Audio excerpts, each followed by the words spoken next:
Hello and welcome to Richland Spotlight, an ongoing program where we talk with city staff and shine a light on programs, projects, and events happening here in Richland. Well, today we're happy to have on our show Public Works Director Pete Rogowski. Welcome, Pete. Hello. Thanks for coming on. Well, at Council's most recent meeting on January 3rd, they approved a bid for a new roadway and construction project, and it's in the Horn Rapids area. And what we'd like to talk about is a little bit about the project, but also about the funding source, which is through a statewide financing program called RAISE. RAISE stands for Revitalization Area for Industry, Science, and Education. Explain this funding source and why it's really neat for the taxpayers of Richland. Yeah, so the great thing about it is that it allows the city to build infrastructure and support economic development without any cost to current residents. And the underlying premise of it that the state authorized a limited number of local governments to use was to capture the tax, both property tax and sales tax generated by new development, and pour that revenue stream back into infrastructure. And so the city looked forward into this North Richland area and identified that as a growth area and stood up the program. So we've done a few of these in the past, I guess the past 6 years. One of them is out in the North Richland area, and then another one is like the rail loop over at the Preferred Freezer. Explain some of this and how those benefited Richland. So the ConAgra Lamb Weston purchased, I think it's 80 acres in our industrial park. Mm-hmm.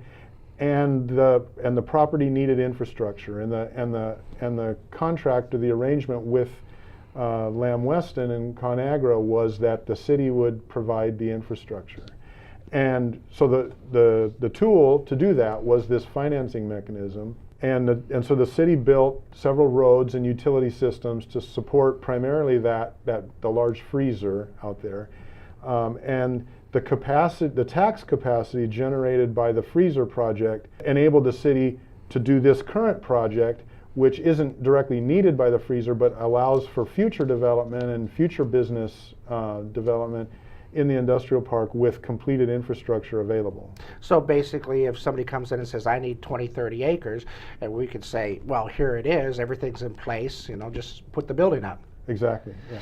So this new project that's coming up, which will start this year, is Logan Road and Hagen Road. Explain a little bit about what's going on there. So these are new streets and new utility systems: water, sewer, electric.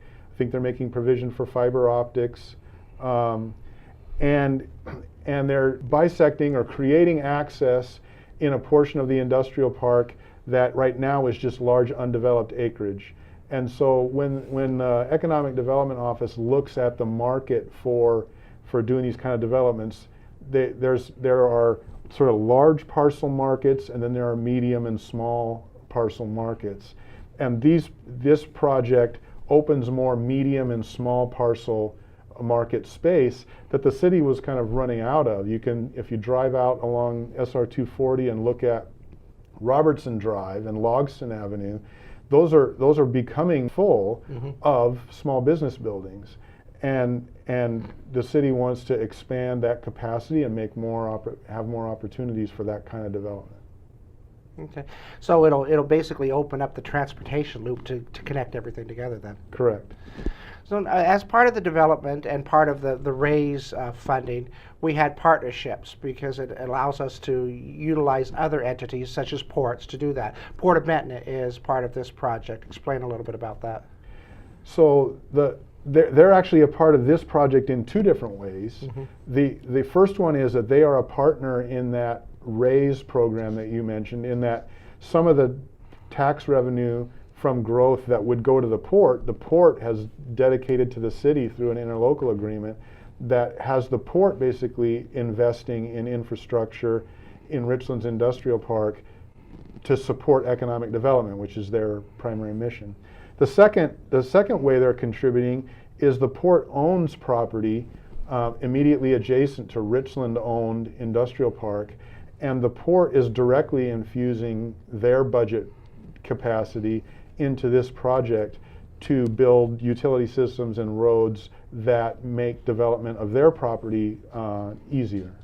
So now how does all, especially this new construction project, coincide with the rest of the development out there? There's the SR 240 changes that are becoming in, including the traffic stops. Explain how that all kind of ties together. Yeah, so there's several different moving pieces that people would see if they toured around out there. The biggest, most visible one at the moment is Lamb Weston ConAgra's big processing plant expansion on the south side of SR 240. Later in 2017, a traffic signal will go up at Hagen Road or Robertson Road on SR 240 to deal with the increased traffic that'll happen to their expansion.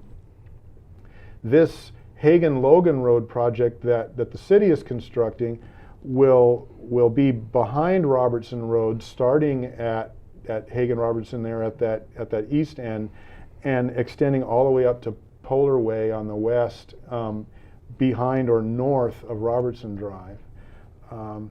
Another element that will start very soon is a bicycle and pedestrian path from Kingsgate to Robertson on the north side of the highway. The city funded that through grant sources and local money, and we're out to bid, I think now, waiting to get construction bids to bring that forward this year. And finally, we've been planning for quite some time and have been able to fashion a partnership with WashDOT to put a traffic signal at SR 240 in Kingsgate. And residents of Horn Rapids and users of the industrial park have been sort of long anticipated that being there makes their travel easier and safer, and that'll come to fruition in 2017. So this year we're going to see a lot of stuff happen out there for transportation, for safety, for improvements and everything. Yes. Yep, big year. Oh, very good. Well, Pete, I appreciate you coming on and let the citizens know about this program, and I'd like to let you know that if you have any questions about this program, the Logan Street and Hagen Road construction project, which is scheduled to begin in early 2017, with a completion date of sometime this summer in 2017, you can check out the city's website at the link at the bottom of your screen. Now, we also encourage you to follow us on social media. If you're not, we encourage you to do so. Follow us on Twitter, Facebook, YouTube, and Instagram. Thanks for watching Richland Spotlight. I'm Mike Charbonneau. We'll see you next time.